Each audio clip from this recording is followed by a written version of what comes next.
Friends, part 3 को शुरू करते हैं। तो ये आप देख रहे हैं, ये मेरे द्वारा केस फाइल किया गया था मोदी जी के अगेंस्ट में। और इसमें जो चीज़ें थी अभी मैं बाद में डिस्कस करूंगा। आप लोग देखिए, विसल ब्रोवर प्रोटेक्शन एक्ट। तो फ्रेंड्स, विसल ब्रोवर प्रोटेक्शन एक्ट क्या होता है कि जो व्यक्ति जो एडमिनिस्ट्रेशन में सरकार में कहीं गलत होता है, करप्शन होता है, स्कैम होता है, उसकी इन्फॉर्मेशन जो प्रॉपर अथॉरिटी, इट मीन्स कि anti corruption bureau, CBI, enforcement director को, इन सबको देती है, तो उनके प्रोटेक्शन के लिए क्या होगा। तो ये विसल ब्लोअर प्रोटेक्शन एक्ट में उनको प्रोटेक्शन दिया जाता है सेंट्रल गवर्नमेंट के द्वारा। दूसरा है कि विटनेस प्रोटेक्शन स्कीम। तो एक ऐसा स्कीम बनाई गई है सरकार के द्वारा जिसमें कोई भी व्यक्ति अगर विटनेस है किसी केस का या फिर किसी प्रोसीडिंग का सरकार के खिलाफ या फिर किसी भी मंत्री के खिलाफ, प्राइवेट सर्वेंट के खिलाफ, तो उसमें उनको प्रोटेक्शन दी जाती है, पुलिस प्रोटेक्शन, उनकी आइडेंटिटी प्रोटेक्शन, उनकी और भी चीज़ें, हर चीज़ को का ख्याल रखा जाता है सरकार के द्वारा। तो इसलिए विटनेस प्रोटेक्शन स्कीम के बारे में आप लोग को बताया। अब मैं दिखा रहा हूँ कि किस तरीके से कांग्रेस की गवर्नमेंट में जब करप्शन स्कैम्स हुए थे अलग अलग तरीके के, वो सारे आप देख सकते हैं किस तरीके की फ़ोटो में। अब जो है एक नई ABCD आ गई है जिसमें कि बीजेपी पूरी कंप्लीट हो चुकी है, जिसमें हर एक A से Z तक के बीच में सारे स्कैम्स लिखे हुए हैं। तो उसके बाद ये पिक्चर्स जो आ रही है आप देख रहे हैं, इसमें देख सकते हैं कि सरकारी ऑफिसर में किस तरह ऑफिसर्स आते नहीं हैं काम पे और पेंडिंग्स पे पेंडिंग्स होते हैं। उसके बाद ये देखिए कि सरकारी स्कूलों में किस तरीके के टीचर्स जो हैं सोते रहते हैं। ऐसा मोस्टली बिहार वगैरह जहाँ भी होते हैं रूरल एरियाज़ में। और तो इन सब की ये सारे क्या है, एक काइंड ऑफ करप्शन ही है ये। जो पैसे गवर्नमेंट से मिल रहे हैं आप वो नहीं कर रहे हैं काम, आप उस अपने पद का दुरुपयोग कर रहे हैं। तो ये सारी चीज़ें इनडायरेक्टली डायरेक्टली करप्शन एक्ट में आ जाती है फ्रेंड्स। ये फाइल देखिए, बैठे हुए हैं, कल आना परसों आना लाइक। तो आप लोग जो हैं इतने इम्पॉर्टेंट हैं कि आप लोग चाहें तो एक छोटी सी मैंने बताया कंप्लेंट के ऑप्शन जो है कर सकते हैं और आपको हर चीज़ मिलेगा। और करप्शन धीरे धीरे इंडिया से इसी तरह से ही ख़त्म हो सकता है। और धीरे धीरे क्या, ये बहुत जल्दी विदिन 10 दिन में भी ख़त्म हो जाएगा अगर हर आदमी ये सारे लीगल नॉलेज को, करप्शन लॉज को जान जाए जो मैं बता रहा हूँ। तो देखिए, सुप्रीम कोर्ट ने भी कैसे विटनेसेस के जस्ट सिक्योरिटी के लिए इतने सारे प्रोविजंस बनाए हैं।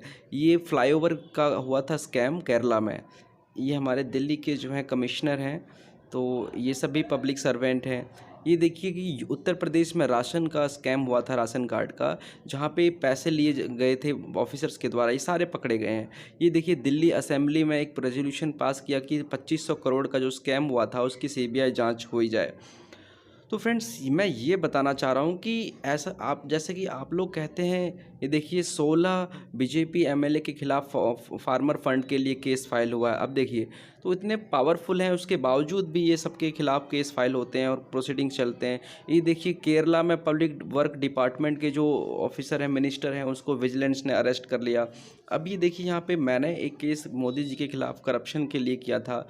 ये देखिए, दिल्ली कोर्ट रिसेंटली डिसमिस। देखिए, मुझे मालूम था ये केस डिसमिस होगा क्योंकि किसी की भी हिम्मत नहीं हुई कि मेरे केस में एक विटनेस बन जाए कि मैंने मोदी को वोट दिया था।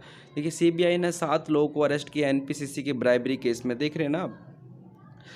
तो जो है ये देखिए, Odisha chit fund scam case, देखिए इसमें भी BJD बेजू जनता दल के MLA को अरेस्ट किया गया। तो है ना। तो आप ये समझिए कि जो विसल ब्लोअर प्रोटेक्शन एक्ट दोबारा से आ गया कि उनको विसल क्यों इसका नाम रखा गया, क्योंकि ये सीटी बजाते हैं। आप जो है सरकार में हो रहे गलत चीज़ों को, उसको सीटी बजा के मतलब सरकार को बताते हैं कि गलत हो रहा है। देखो, प्रिवेंशन ऑफ करप्शन एक्ट में करप्शन क्या होता है वो मैंने आपको बता दिया था। देखिए, CBI के ही हेडक्वार्टर को रेड मारा और अपने ही इंस्पेक्टर, DSP और एडवोकेट को अरेस्ट किया। देखिए, CBI has arrested ABCI infrastructure. देखो, एक प्राइवेट कंपनी का जो मालिक था वो कितने रुपए दे रहा था उसको सरकार, CBI का। देखो, CBI arrest private firm director, है ना, 1 करोड़ रुपए का ब्राइब दे रहा था रेलवे ऑफिसर्स को, तो CBI ने उसको अरेस्ट कर लिया।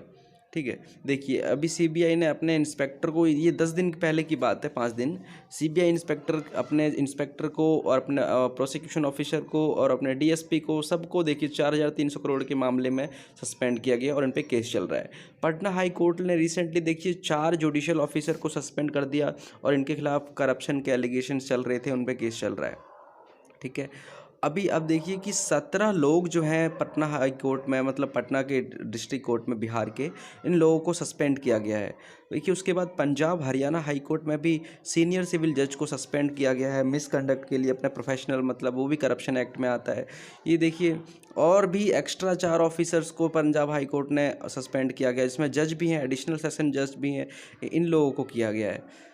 ये देखिए पटना हाई कोर्ट ने फिर दोबारा एक क्या है, चीफ जुडिशियल मजिस्ट्रेट मोतिहारी को सस्पेंड किया है और उनको बोला है उन पे केस चल रहा है। ये देखिए केरला के एक मिनिस्टर हैं जिन पे फ्लाईओवर का स्कैम था और ये अरेस्ट हुए, और अभी फ़िलहाल में इनको 10 जनवरी को बेल मिली है केरला हाई कोर्ट के द्वारा। ये जजेस भी होते हैं, ये भी पब्लिक सर्वेंट की डेफिनेशन में आते हैं। ये देखिए कोर्ट है, वर्चुअल कोर्ट है, यहाँ पे सारे ऑफिसर्स जो हैं ये सारे पब्लिक सर्वेंट हैं। अब मैं बताता हूँ अपने केस के बारे में। तो जी हाँ, मैंने राउज़ एवेन्यू के जो स्पेशल कोर्ट है जहाँ पे इंडिया में सारे एमएलएस के, एमपीज़ के केस सुने जाते हैं, वहाँ पे मैंने भी मोदी जी के खिलाफ एक केस किया था, criminal case, complaint case court में।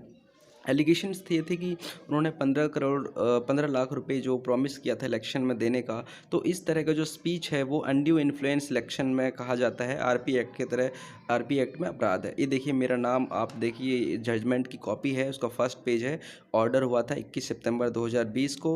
मेरा नाम, मैंने कंप्लेंट की थी अमित शाह और मोदी जी के खिलाफ़ में।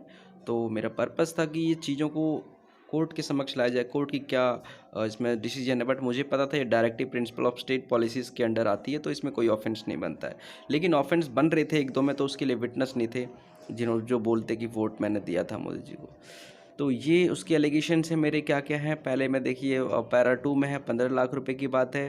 पैरा 3 में है कि उसने जो ब्लैक मनी लाने का प्रॉमिस किया था, जो कि डिसीव करने के लिए लोगों को, ताकि वोट मुझे दे, इस वजह से वो पैरा 2 में है। पैरा 3 में है कि वो सारी चीज़ें जो है मोदी जी ने प्राइवेटाइजेशन करना शुरू कर दिया, तो एक काइंड ऑफ है ना, क्रिमिनल मिसअप्रोप्रिएशन है, क्रिमिनल ब्रीच ऑफ ट्रस्ट है। जो लो पब्लिक का ट्रस्ट था सरकार पे, पैसे हम टैक्स देते हैं, तो उन टैक्स का मिसयूज़ करके उस चीज़ों को, फंडिंग को प्राइवेट को बेच करके हाथों में सारा पैसा अंदर जो है डाल रहे हैं। तो ये सारी एलिगेशंस थी, बट ये सारे वही पब्लिक पॉलिसीज़ के अगेंस्ट इसमें आती है डेफिनेशन में, है ना, कॉन्स्टिट्यूशन में। तो ये पब्लिक पॉलिसी की कोई भी मैटर को कोई केस नहीं बनता, क्योंकि सरकार का डिसीजन होता है, वो फेवर में, गुड फेथ में कुछ भी कर सकती है। तो फ्रेंड्स मेरे को पता था ये सारी, लेकिन मेरा जो मेन इशू था कि जो 15 लाख रुपए की बात कही गई थी, वो एक kind of a cheating as well as offence under chapter 11 ऑफ आईपीसी, है ना, जो है ऑफेंस रिलेटेड टू इलेक्शन। तो वो सारी चीज़ मैंने कोट की है, लेकिन प्रोवाइडेड इस जजमेंट में यही लिखा हुआ है कि मेरे पास कोई ऐसा विटनेस नहीं था, कोई ऐसा पर्सन नहीं था जो ये बोलता कि मैंने मोदी को वोट दिया है इसके भाषण से डिसीव होकर के। और मैं, क्योंकि मेरी एज बिलो 18 थी, मैंने तो वोट दिया नहीं था 2014 में, तो इस वजह से ये हुआ। लेकिन मेरा एक्सपीरियंस बहुत अच्छा था और जज ने मुझे बहुत ही पर्सनली प्रेज़ किया, तारीफ़ करी ऐसी ऐसी चीज़ों को लेकर के, बता नहीं सकता हूँ। चलिए ठीक है। तो फ्रेंड्स मैं बताना चाहता हूँ कि करप्शन जो है, ये छोटे मोटे जो ऑफिसर होते हैं ना, ये लोग घूसखोरी करते हैं, बड़े लोग नहीं करते हैं। तो आप लोग इस चीज़ को समझिए, और आप लोग इस चीज़ को समझिए और अपने दिमाग से इस चीज़ को हटा दीजिए कि हर जगह सिर्फ घूसखोरी है, करप्शन है, वगैरह स्कैम है। कुछ भी नहीं है ऐसा। ऐसा सिर्फ छोटे जो लेवल के ऑफिसर्स होते हैं वो करते हैं।